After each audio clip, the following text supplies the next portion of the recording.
उपराष्ट्रपति ने शाह को दिया अल्टीमेटम, कहा जल्द सदन में आओ, बैकफुट पर आई मोदी सरकार, जाएगा इस्तीफा। क्या उपराष्ट्रपति के बयान से अमित शाह को बड़ा झटका लग गया है? क्या मोदी सरकार अब शाह का इस्तीफा लेने वाली है? आज की इस रिपोर्ट में हम पूरे घटनाक्रम को समझेंगे, जानेंगे कि सदन में हंगामा क्यों हुआ, विपक्षी मुख्य मांगे क्या थी, सरकार की प्रतिक्रिया इसमें क्या रही और आगे संसद की कार्रवाई पर इसका क्या असर पड़ेगा, ये सब मैं आपको बताऊंगी। तो वीडियो को आप आखिर तक जरूर देखेगा। नमस्कार, मैं हूं आपके साथ उन्नति कोटियाल और आप देख रहे हैं पीआरबी। मामला समझने पहले चलिए रुक कर लेते हैं हेडलाइंस की ओर। पहली हेडलाइन आपकी स्क्रीन पर है, विपक्ष की बात अमित शाह तक पहुंचाइए, जब राज्यसभा चेयरमैन भी बोले, रिजिजू से अपील। दूसरी हेडलाइन है, सदन चलने दो, अमित शाह आ जाएंगे, भाजपा की कांग्रेस से अपील, आज फिर हंगामे के आसार। तो देखा आपने हेडलाइन से, इससे साफ होता है कि अब भाजपा भी विपक्ष पर निशाना साधने में लगी है, उनसे अपील कर रही है और विपक्ष का ये सब रैली वो एक ड्रामा बता रही है। देखिए दोस्तों, सदन का मॉनसून सत्र इस समय काफी हंगामेदार बना हुआ है। विपक्ष लगातार विभिन्न मुद्दों पर सरकार से जवाब मांग रहा है और इसी बीच गृह मंत्री अमित शाह को लेकर कई तरह के दावे सोशल मीडिया और राजनीतिक गलियारों में चर्चा का विषय बने हुए हैं। आगे मैं आपको बताऊंगी कि क्या है। अभी पहले ये देख लीजिए कि विपक्ष का इसमें क्या कहना है। देखिए, विपक्ष कहती है कि गृह मंत्री को सदन में आकर पूरे मामले पर विस्तृत बयान देना चाहिए। इसी दौरान सदन में नारेबाजी और हंगामे की खबरें भी सामने आई है, जिसके कारण कार्रवाई कई बार बाधित भी हुई है। इसी बीच सभापति और संसदीय कार्य मंत्री के बीच हुई बातचीत को लेकर भी चर्चाएं तेज हो चुकी है। विपक्ष का दावा है कि गृह मंत्री को सदन में उपस्थित होकर स्थिति स्पष्ट करनी चाहिए, जबकि सरकार का कहना है कि वो नियमों के अनुसार जवाब देने के लिए तैयार है। अब जिस तरह विपक्ष सदन के अंदर और बाहर दोनों ही जगह पे प्रदर्शन जारी रख रहा है, अमित शाह सदन में बुला रहा है, जवाब मांग रहा है और आपको पता ही होगा कि कल भी विपक्ष समेत कई नेता और जनता ने एक विशाल रैली निकाली थी। आप इस वीडियो में देख सकते हैं कि किस तरह बारिश भी पड़ रही है, पर लेकिन लोग हाथों में बैनर लेके आगे बढ़ते जा रहे हैं। उन बैनरों में लिखा है कि अमित शाह जवाब दो और इसी के नारे भी लगाए जा रहे हैं। अब इसी को लेकर भाजपा के नेताओं के भी बयान सामने आए हैं। ये रिपोर्ट आप देख लीजिए, इसमें क्या कुछ लिखा है मैं आपको बता देती हूँ। तो बीजेपी ने विपक्ष के नेता राहुल गांधी और मल्लिकार्जुन खड़गे पर आरोप लगाए हैं कि जानबूझकर संसद का कामकाज नहीं चलने दे रहा है। भाजपा ने कहा कि विपक्ष नेता गलत बात फैला रहे हैं कि गृह मंत्री सदन में नहीं आ रहे हैं। और इसी के साथ बीजेपी सांसद रविशंकर प्रसाद ने लोकसभा और राज्यसभा में विपक्ष के नेताओं का पत्रकारों को जवाब दे दिया। उन्होंने कहा कि अमित शाह तो पूरे दिन संसद में है, अपने ऑफिस में मौजूद रहते हैं, लेकिन आप ही संसद को चलने ही नहीं देते हैं। अमित शाह तभी शामिल हो सकते हैं जब आप इससे चलने देंगे। और एक और नेता का बयान है, मैं आपको बता देती हूँ, जो है किरेन रिजिजू का। वो कहते हैं कि प्रधानमंत्री मोदी और अमित शाह सुबह से ही सदन में मौजूद रहते हैं और शाम को ही जाते हैं।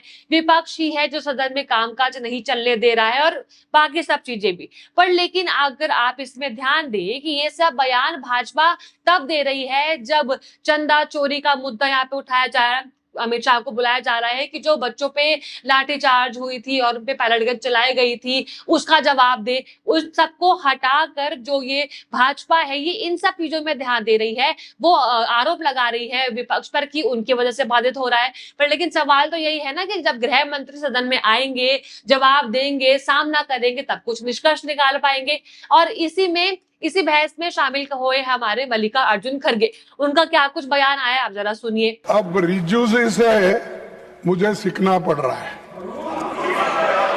अरे रूल मैं भी ले रहा हूं ना, और आपके चेंबर में आके बोलते हैं, रोज वही लिख के आकर पढ़ते हैं। ये अगर रूल्स नहीं पढ़ूंगा, अगर मेरा मैटर अगर नहीं पढ़ूंगा, क्या तुम डीएसओ में पढ़ो?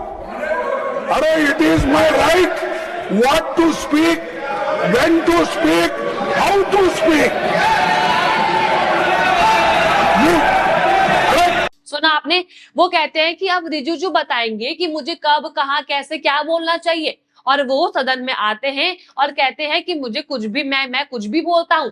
अब आप ऐसे तो नहीं बोल सकते हैं। अब आप देखिए कि भाजपा का तो ये काम है कि वो हर चीज में घुमा कर जवाब देती है और हर बार बस मुद्दों को भटकाने का काम करती है। आज तक कभी ऐसा नहीं हुआ है कि भाजपा ने कभी आकर बातचीत करी हो, जो सवाल उठ रहे हैं उनका सामना किया हो और उसका जवाब भी दिया हो। और वही चीज अभी भी वो यही कर रही है कि उसके जो नेता है वो आ रहे हैं सदन में, विपक्ष पे आरोप लगा रहे हैं और कुछ जवाब सामने है नहीं। अमित शाह कब आएंगे इसका कुछ हमको पता नहीं है। चलिए अब हम बात करते हैं उन राजनीतिक दबावों की जो एनडीए और विपक्ष के बीच चल रही रणनीति को लेकर किए जा रहे हैं। देखिए कुछ रिपोर्टर्स ने दावा किया है कि कुछ सांसद सरकार से नाराज है और विपक्ष इस मुद्दों को राजनीतिक रूप में भुलाने की कोशिश कर रहा है।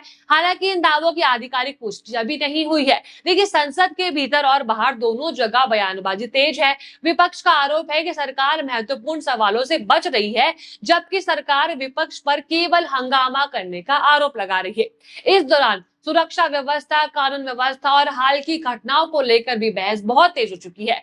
विपक्ष चाहता है कि सरकार हर मुद्दे पर विस्तृत जानकारी सदन के सामने रखे, लेकिन वही सरकार है ना तो कुछ जवाब दे रही है, मुद्दों को भटका रही है, अपने पक्ष में कुछ भी बयान दे रही है। अब देखिए राजनीतिक एक्सपर्ट्स का मानना है कि सदन में जब भी किसी संवेदनशील विषय पर लगातार गतिरोध बनता है, तब दोनों पक्ष अपनी अपनी राजनीतिक रणनीति के अनुसार कदम उठाते हैं। सरकार सदन चलाना चाहती है, जबकि विपक्ष जवाबदेही सुनिश्चित करने की बात करता है। सोशल मीडिया पर कई वीडियो और दावे वायरल हो रहे हैं, लेकिन किसी भी वायरल दावे की अंतिम सच मान लेना, इससे पहले आधिकारिक रिकॉर्ड्स और इन सबको देखना बहुत ज्यादा जरूरी होता है। क्योंकि सोशल मीडिया में आज के जमाने में कुछ भी वायरल हो जाता है, सबके पास 2 मिनट में कुछ भी बयान पहुंच जाते हैं। अब उनमें कितनी सच्चाई है वो हमको ही डिसाइड करना पड़ेगा। अब आने वाले दिनों में अगर गृह मंत्री या सरकार की ओर से विस्तृत बयान आता है तो इससे कई सवालों के जवाब मिल सकते हैं।